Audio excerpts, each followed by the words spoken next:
hey everyone, happy Thursday. Welcome to So What, the Marketing Analytics and Insights live show. I'm joined by Chris and John. How's it going, guys? Hello. Hello. This week we are talking about setting up A/B tests for ChatGPT. Chris and I were talking about this earlier this week because, you can't, take a left turn without hearing someone talking about ChatGPT. You can't go online on a social platform, in the news without someone talking about ChatGPT. And so we started talking about the effectiveness, the performance. How do you measure ChatGPT? So everyone and their mother has signed up for some kind of account and are playing with it, using it, pretending that it's going to revolutionize their company, their marketing. And in some cases, that's true.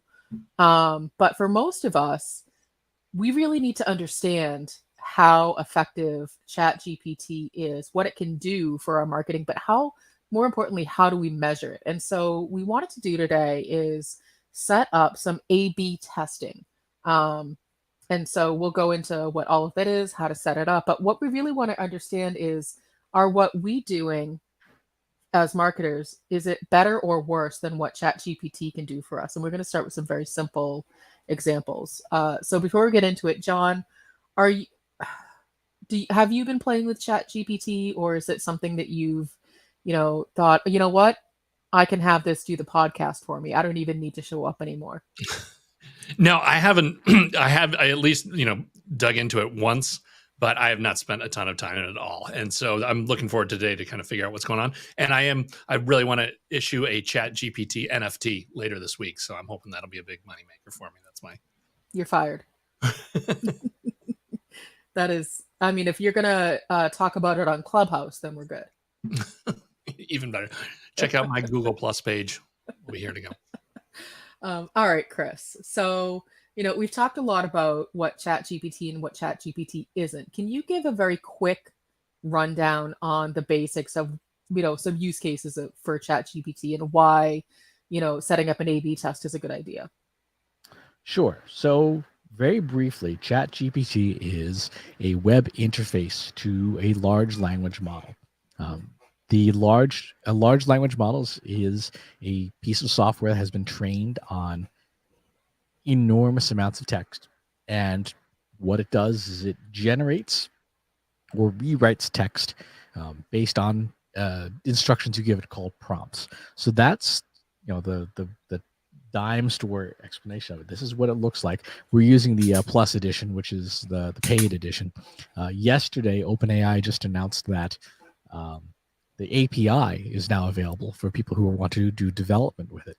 Mm-hmm. And it's a pretty straightforward piece of software. So you give it some instructions and it will do something. So let's do list. I'll post about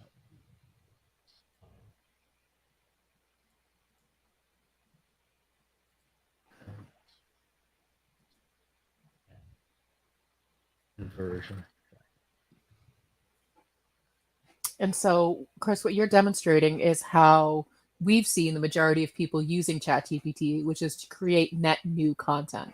ChatGPT can obviously do a lot of other things, but I would say this is probably statistically the most common use case that people are using ChatGPT for, is to generate something new, to generate an outline, to generate, a first draft. And that's how you're demonstrating the use of it right now.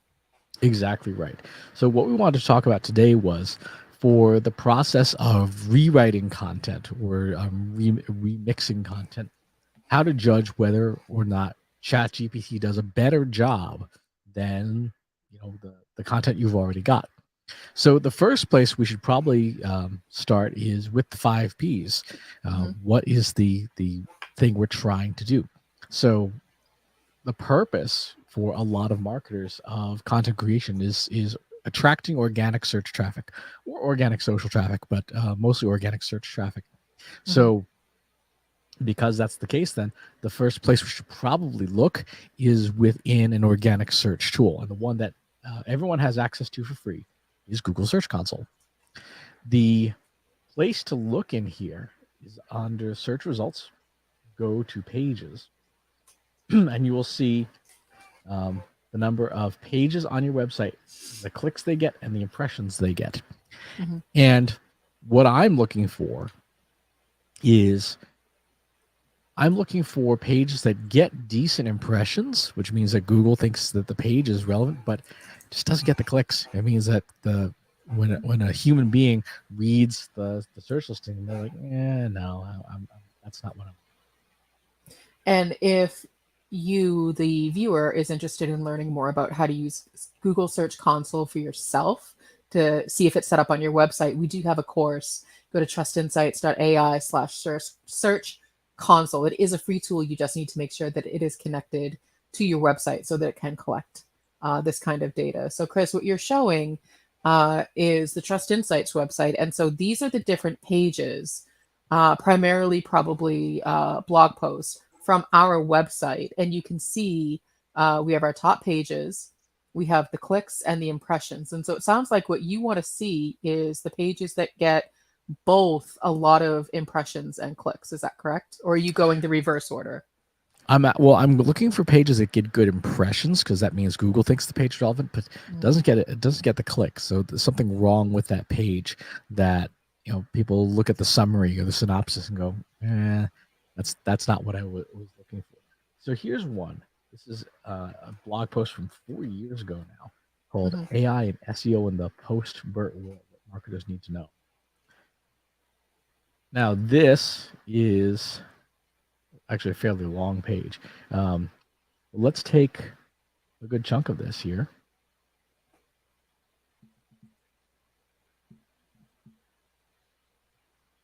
And now let's take this and toss it over into ChatGPT. I'll create a conversation and say, write the following. Spelling, grammar, syntax, and punctuation. We write in a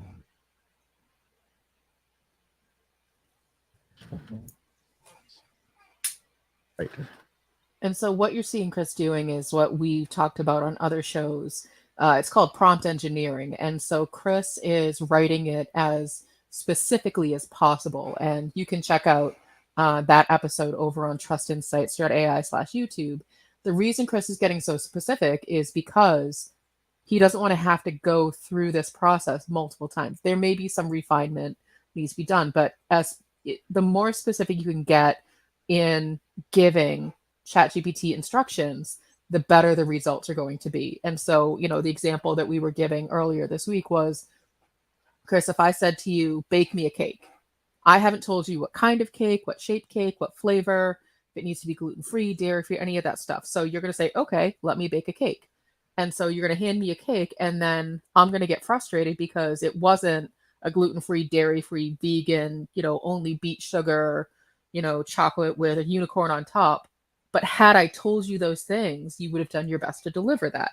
And so using prompts in ChatGPT is very similar to, asking someone to do something. Get as specific as you can, and then you're likely to get the result that you're after. Exactly. And I will never bake you that cake. I don't actually want that cake. That sounds awful. It really does. It's like just a block of sugar. So what you see here is what you see here is the revised content. Now, when we're talking about A/B testing, we want to do things as apples to apples as possible. I'm going to show you a couple of examples. This is an original blog post of mine from 2016, way out of date. And I had ChatGPT rewrite it. I dated it the exact same, date. And from a promotional perspective, I would promote each post similarly. Same for this one, change improvement, change as improvement. Again, following the exact process we just did, I've created these posts in parallel. And so what I'd be looking to do then is give each page appropriate amounts of promotion. And see which page performs better. Does the text that's machine written perform better than the text that is purely human written or not? And that's what we want to ascertain. And so, is this something, remind me, is Google sunsetting Google Optimize? Yes. Okay.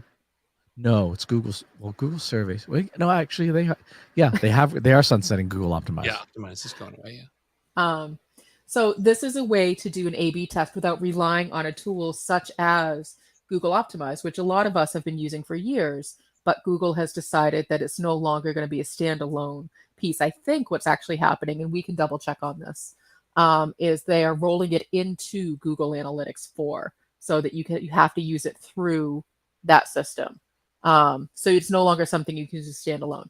So the reason I bring that up is because I think when we as marketers think about A/B tests, we immediately think we have to be using a tool such as Google Optimize. But Chris, what you're demonstrating is that you don't. You can do this without having a third-party tool running the test for you. Exactly right. And I mean, this is as simple as it gets. You just create additional pages and you promote each of the pages. One of the things I would suggest that you do is, as part of the experiment, you put together a very simple spreadsheet, right? Here's the URLs, and then do your promotion. And then after 30 days of promoting both pages, super simple, compare the page views and say, well, we promoted both equally, assuming you did. Which page performed better? And you can look at, there's a whole bunch of different metrics you can use to judge this. Pages would certainly be the simplest. Well, and I think that goes back to your original point, Chris, about the 5 Ps, is understanding why you want to do this in the first place. And so if your goal with the content on your site is to drive traffic through organic search, if it's to build awareness, those are the things that you would be looking to measure in terms of the effectiveness of one version of this versus the other. Exactly. Now, that was the simple version. One of the things that is challenging about Search Console is that you don't get the query terms alongside with the pages. I'm not sure why they don't let you have at that, but you can only get that through the API. So if you're familiar with the API or APIs in general, you can. This should look familiar. If you're not, one of the things you can get is you can programmatically get at your data to see what pages and the associated search term are being impacted. So here, that AI and SEO post, the query term being searched for is BERT SEO. So that is very helpful for when you're writing your prompts, to be able to say, be sure to include concepts about BERT and SEO.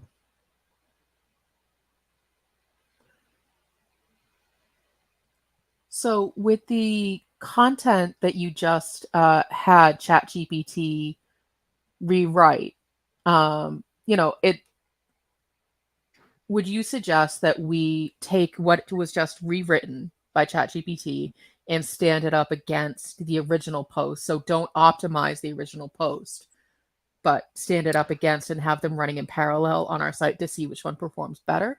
For the purposes of an A/B test, yes. Okay. And I would imagine, and I think I already know the answer to this question, like you don't have to have existing content to do this A/B test with. You could just take, okay, I'm looking at this and I could see, oh, Bing Webmaster Tools. That's a topic that I know enough about that I could write. I could do, in some ways, Chris, I think you like to call it a bake-off, like a head-to-head, have ChatGPT write a piece of content about Bing Webmaster Tools, and then I'll write a piece of content about Bing Webmaster Tools. We'll put them both up, have the same promotion plan around them, and see which one does better. Is that another way to approach this A/B test? Absolutely. And in fact, if you have it set up in your account, you have to opt into it. Google will give you content ideas. It says these are things. This is content ideas that are based on searches that might lack good results, which is Google's nice way of saying, hey, we need you to do some free work for us. But there's some really good, interesting questions in here, the kinds of questions that some you might want to legitimately have on your website. And easily copy and paste right over to ChatGPT. Mm-hmm. Exactly. So here's a good one. What can't you measure in Google Analytics?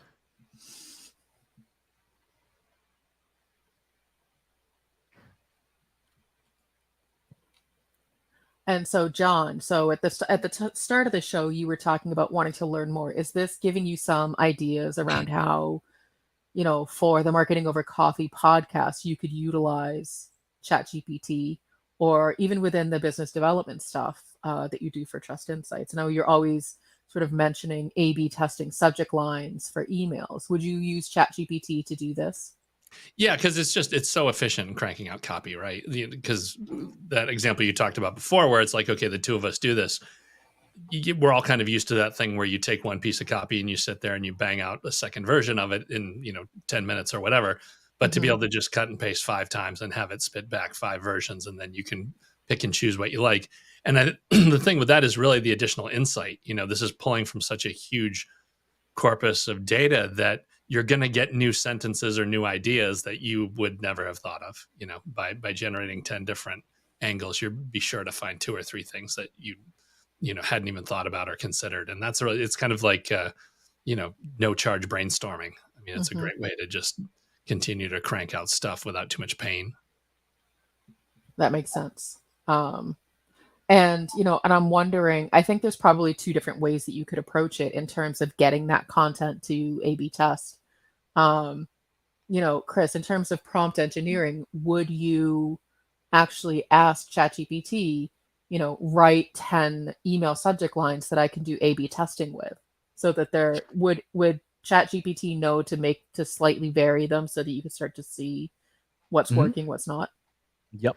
Okay. Done that with writing headlines, writing tweets, for example, is another very popular one. So what are we looking at here? So this content idea from Google Search Console. We've now had ChatGPT draft an answer to the question, what can't you measure in Google Analytics? Now, to your point, Katie, you would want to have a human subject matter expert also write the same article, ideally without looking at the ChatGPT version. Keep church and state separate, and then put both of them up and see which one performs better. I think it's an interesting exercise, especially for companies that are really feeling like ChatGPT is the answer to a lot of issues or resources that they might be facing right now. There's a lot of companies that are cutting back on budgets. And so they're looking to ChatGPT to fill some of those gaps, especially around writing and their content marketing, which is all well and good. But I think that, running an experiment like this before making that decision is probably a good way to gauge whether or not ChatGPT can, write to the quality that your brand is accustomed to. Now, is there a way to train ChatGPT specifically on your voice, your style of writing? Like, the Not more that yet. you use it, will it learn who you are and what you want to see? Not yet. In OpenAI's Discord server, they were saying that fine-tuning is not available for ChatGPT yet. And so that's another consideration, and which is why running an A/B test is a really good idea before making those hard and fast decisions, to have a tool like ChatGPT stand in for a human. Because, Chris, to your point, what we're talking about is you can't fine tune it. You can't train this large learning model to your specific criteria. Basically, the tone and the content is what you're going to get is what you're going to get. You can add into the prompt, make it warm, make it friendly, make it stern. You can sort of give it those cues, but it will never truly mirror the way that you write, or that your brand tends to speak about things. And so that's a consideration as well. Exactly right. However, that said, if there are plenty of ideas, in the content ideas section, if there's stuff that you want to take a crack at, having a ChatGPT version of it might, even if you don't do the A/B test, might be better than not having anything at all. No, and I think that makes a lot of sense. And so, what we had talked about in terms of the risks is making sure that you have a human who's editing it to make sure that it's not saying anything egregiously incorrect. So back to the notion of A/B testing. So Chris, if we go to ChatGPT again, um, what would it look like for you to ask ChatGPT to write, 5 email, you know, subject lines for a sales pitch for our Google Analytics 4 course Let's that we want to see. A/B test? I feel like we have some of that written down somewhere. Well, let's pretend we don't. How would someone get started with that if they want to start an A/B test for email subject lines? So first thing we have to do is provide guardrails for Okay. the system. So we need to, one of the more popular things to do is in your prompts to structure, tell it what kind of person it is, not Okay. because it understands that, but because the words and phrases that you use in that will give it context for that. So let's do this. It says, you will act as an email marketing expert. Specialize writing highly effective subject.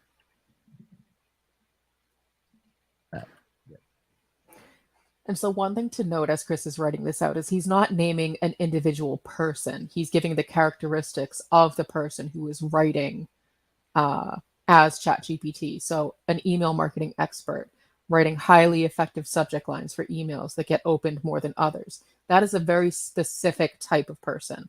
And that is something that ChatGPT can start to understand of like, okay, you're looking for the following things. Got it. Right. So that is our first set of guardrails. In doing that, it helps it understand what it is that we want to be doing, but more specifically, knowing that it's in the context of email marketing.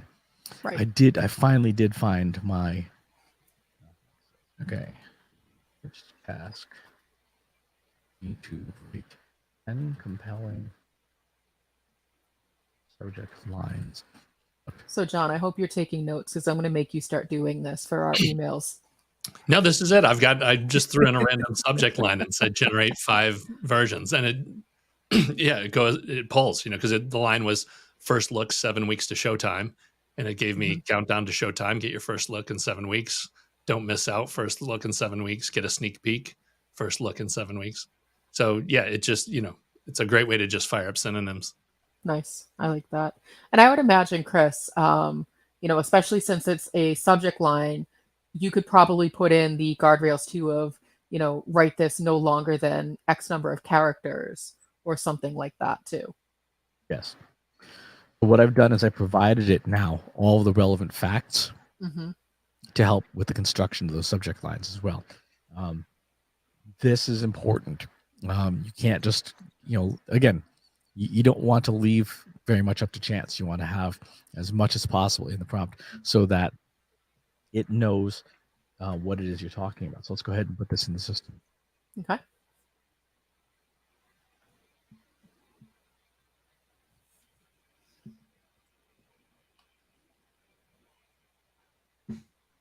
Yeah, isn't it amazing? There's like so much more variation in that. It's not just like playing the swap out synonyms game. You're getting totally different stuff.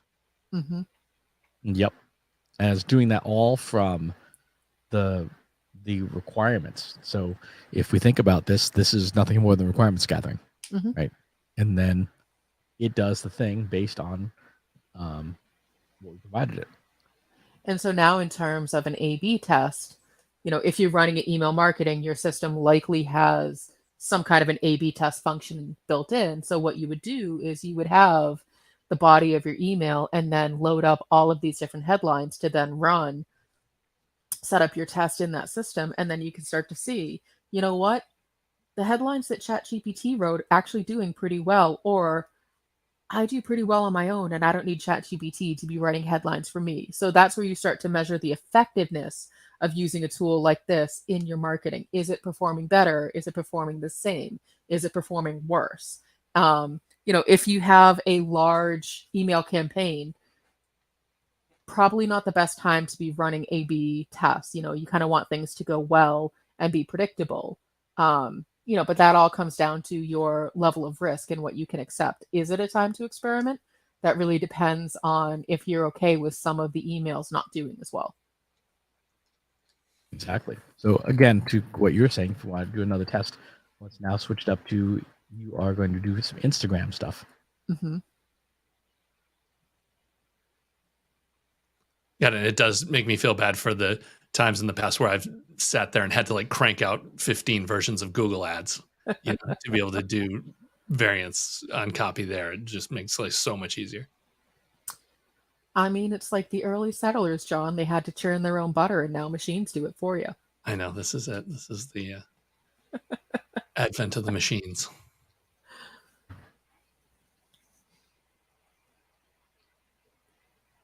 And so what Chris is doing is now you're changing context where there's other elements included in an Instagram post versus an email subject line. So you've included things such as suggested caption, suggested image, and then that way, so it's not going to give you an image, but it will describe the type of image that you could use alongside the caption.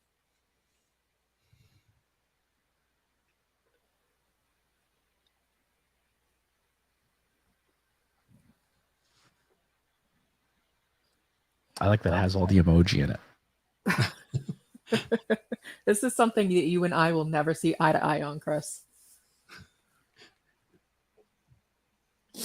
For those who are new to the conversation, I am not a big fan of emojis, and Chris is a big fan of emojis, and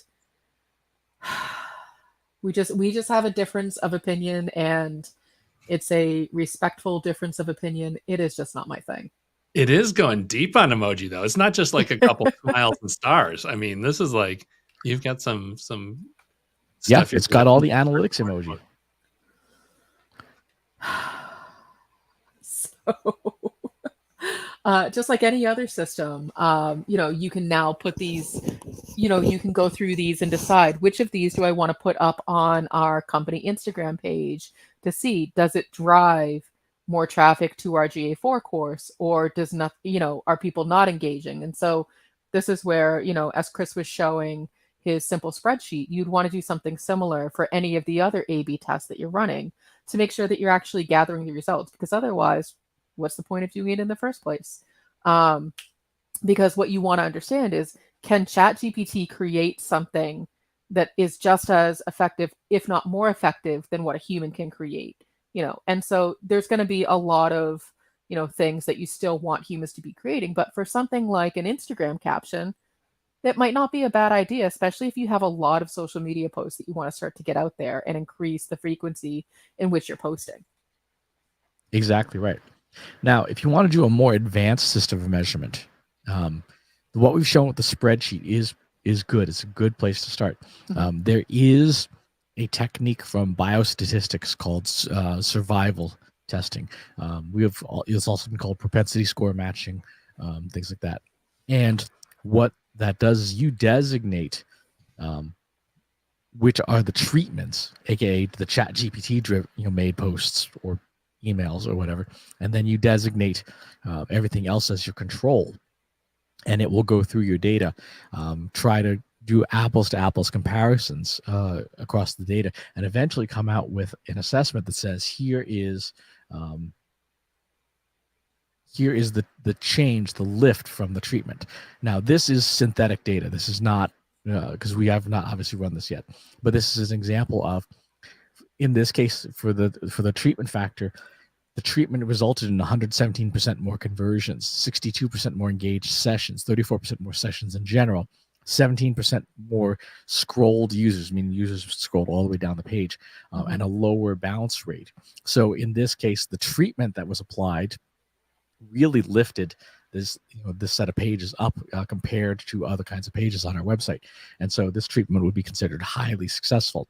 So if you start with a catalog of the just the URLs or whatever, and then you can get the relevant data out of Google Analytics, you can build some very advanced models for understanding, wow, this did or did not really lift these posts up or crater them. Hmm.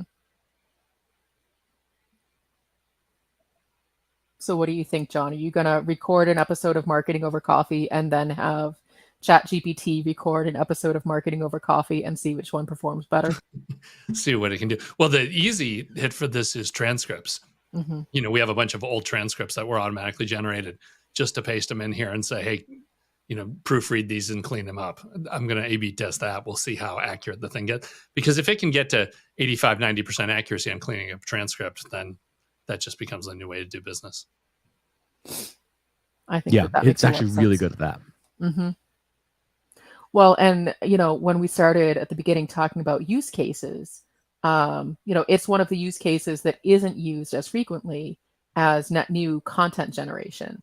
So definitely, consider using ChatGPT to clean up transcripts, to clean up copy, to do some editing, and then you can A/B test that. The A/B test can also be something in terms of time savings and accuracy. It doesn't have to be something externally facing.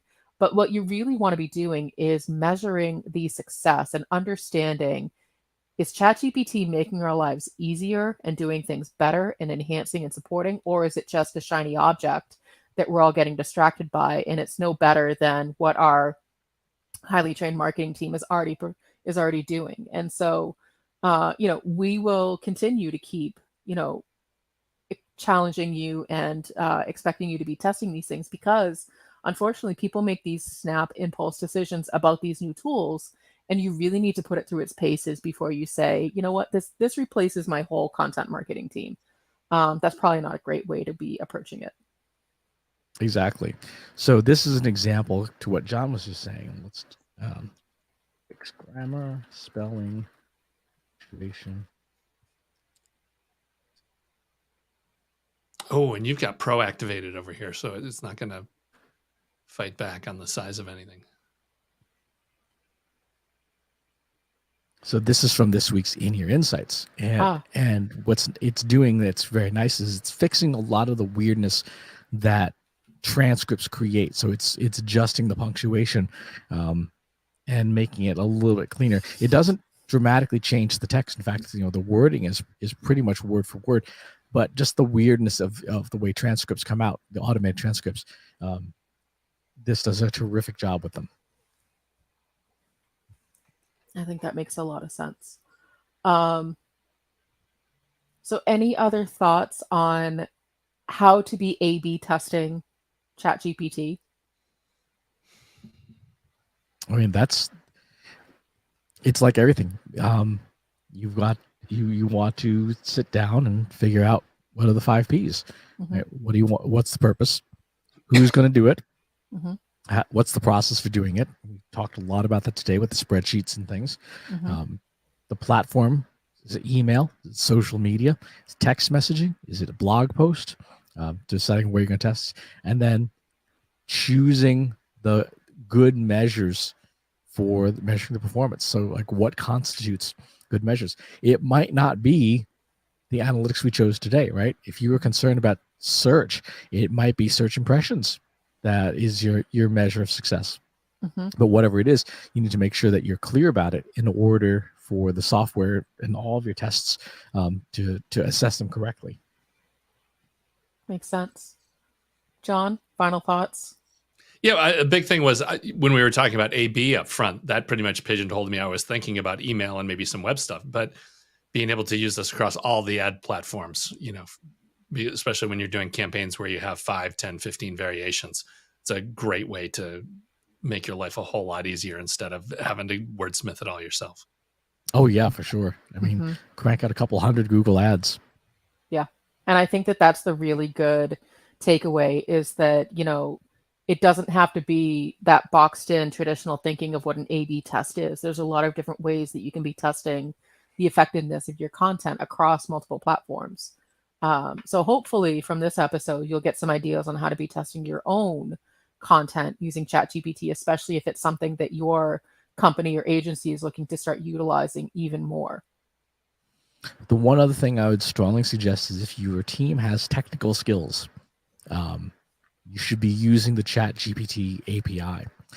the web interface is kind of like the AI playground. It's a great place to test things out, but then when you want to scale, you use the API, because you can get a known prompt that works for you, like, write 100 Google AdWords ads, or write Google ads about this topic, like we did with GA4, and just run that code over and over and over again, and you end up with hundreds or thousands of email subject lines or Google ads copy, whatever the case may be. 10 at a time in ChatGPT is a time saver, but having systems that can do it, by the hundreds of the thousands is really a big time saver.